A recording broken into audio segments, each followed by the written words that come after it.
saw a tweet yesterday from Sarah Langs since the divisional format in 1969, this is just the third time that three teams in the same division were within a game or less going into September. Wow. The 1969 NL West. Nice. The 1980 NL East. And so this is the first time it's happened since divisions began. So this is historic in the American League. Yes. Never happened before. So Seattle and Houston tied for first. Texas one game back. So I looked into... This is awesome. It is awesome. I looked into two particular problems that are bothering me a lot with the Rangers right now that are not bullpen related.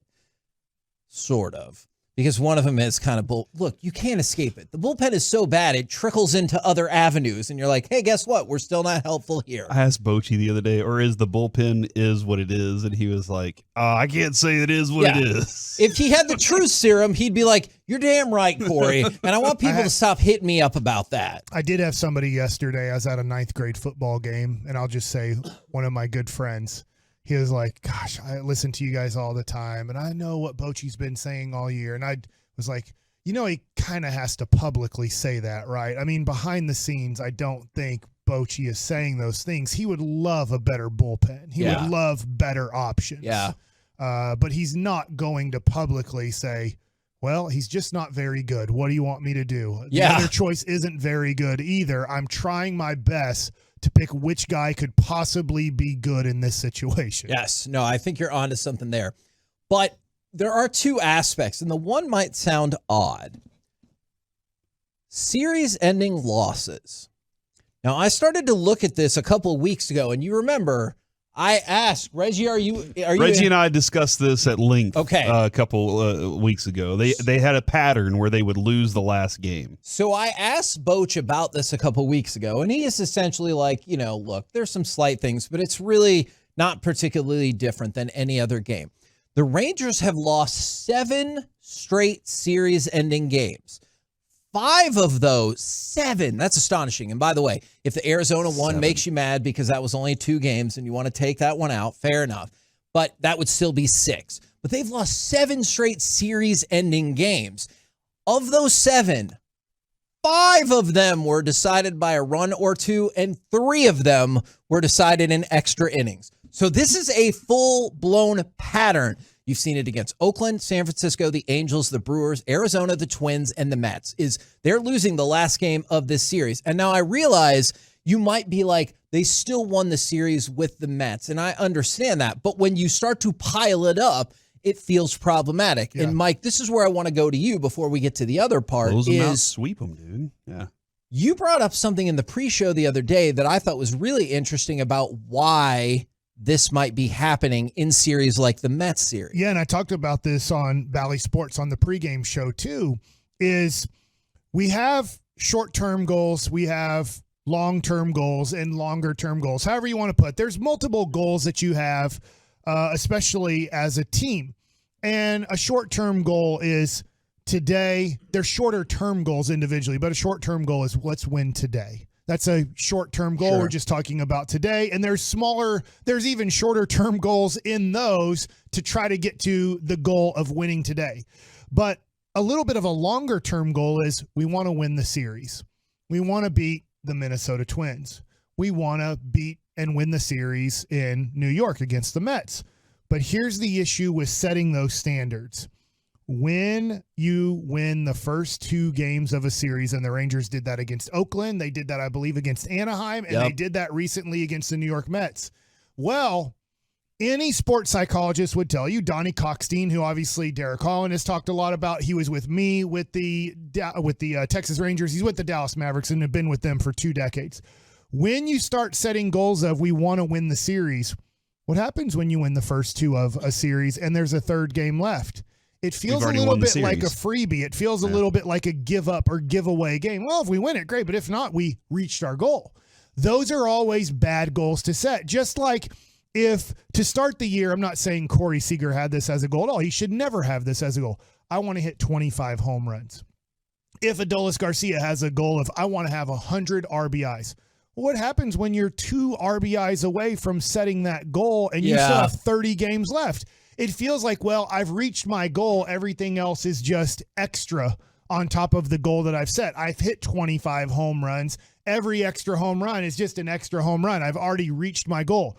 And I think that I don't know who the Rangers sports psychologist is. I'm sure he or she is a great sports psychologist.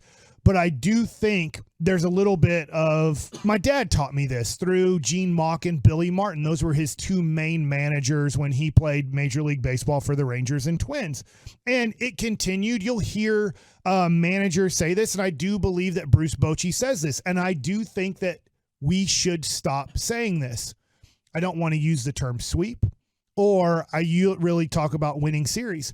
When you talk about just winning series, you find yourself losing the 3rd game of a 3-game series when you've won the first 2. Why? Because I've set a standard of I want to win the series. And I do think at times that then mentally, sports psychologists, I'm not one, but listening to them, reading about stuff like this, when you set goals like that, you end up maybe losing more than you should a 3rd game of a series because you've already set the standard and reached the goal of winning the series, and that 3rd game becomes a throwaway game mentally. Now, the other part of this that we've talked about, I don't know if nationally this message has come across a lot. The Rangers with runners in scoring position. So I did some research in these games in particular, just to take a look at how symptomatic or how emblematic this was of the problem. The Atlanta Braves have the best batting average with runners in scoring position this season. That makes sense. They're awesome. Second, the Rangers. In your face. The Rangers are hitting .268 with runners in scoring position this year. That is incredible. Weren't they hitting like 480 at some point, at though? At one point, it was well over over 300, and you're like, well, that's probably not sustainable. I'm sure it was 480 at some point, Kevin. In these 7 games. Probably after the Philadelphia opening game of the year. I could see that. In these 7 games, 127. Now, to put that in perspective, the worst team in the league with runners in scoring position is? Oakland. That is correct. Kansas City. See, that's you guys are on to this because that you should just guess that for the worst of anything. You got a decent shot at 223. So I just want you to think about this for 1 second. And I isolated these 7 games because they've been problem spots ending this series. And I told you 5 of them were decided by a run or 2. 3 of them were decided in extra innings. And in those games, the Rangers hit 127 with runners in scoring position. The difference between that and where the worst team in the league would be is 4 extra hits. Yeah.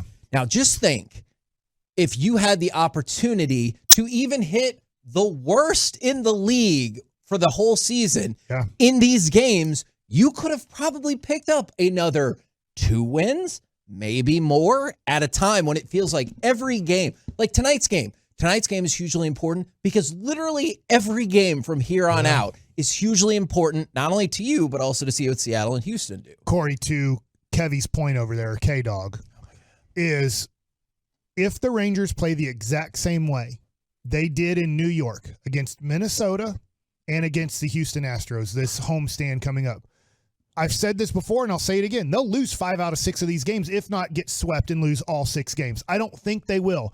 But against the Mets, remember this, Edwin Diaz out because of injury. David Robertson not there. He was their setup guy that became their closer because of trade. And then their 3rd best reliever, they traded too at the trade deadline. You were literally facing in those moments against the New York Mets to come back in those games. You were facing at best their 4th, 5th, and 6th best relievers to start the year. They're using as their 3 best relievers at ends of games. That's why the Rangers were able to come back in all 3 games and win 2 of the 3 games. Is you're facing a horrible relief corps of the New York Mets because of injury/trade. You're not going to get that against Minnesota. You're not going to get that against Houston. You will lose all of those games. And even with that in mind, runners in scoring position in those games, 6 for 25. Wow. That's a 240 batting average, which puts you in the bottom third of the league and is far below your average for the season. Right. So if you want to isolate just that series, even with that, they still struggled. Because if it comes down to at the end of the game, and I know I'm skipping the Minnesota series because more people know who's on Houston than they know who's on Minnesota.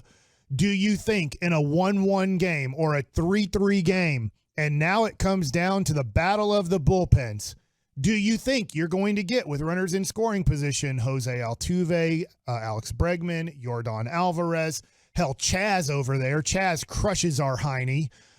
When it comes to Chaz McCormick, these guys will end up being clutch in clutch situations. It feels like right now, taking out, I would say, Corey Seager. And I know that, look, Jonah Heim had a big hit the other day. He did. Nate Lowe had a big hit the other day. They've come up with some big hits.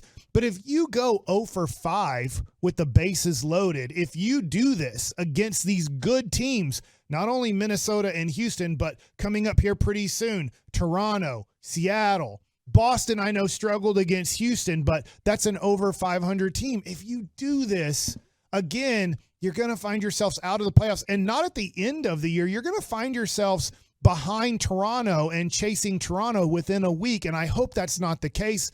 The Rangers have to start playing much better baseball overall, and we're talking about the hitting, the biggest strength of this team. Okay, speaking of the hitting, the biggest strength of this team, and I just saw this text, but I've been thinking about this for a few minutes, Mike.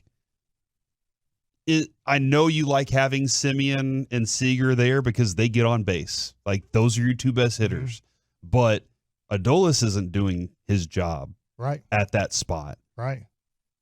And I'm not sure what you have for a cleanup hitter elsewhere. You do not have Josh a Young would be it. But if you're talking runners in scoring position, Kevin, and Adolis is in this bad spot right now, and those two guys are on base, and then it's outs after that, that's a bad place to be in. And it's not like, I mean, our 7, 8, 9 guys are good at times. Okay. At times they will be a good group together, but I can't rely on them. And then whenever I say Josh Young, we've been missing him and we didn't think we'd be missing him.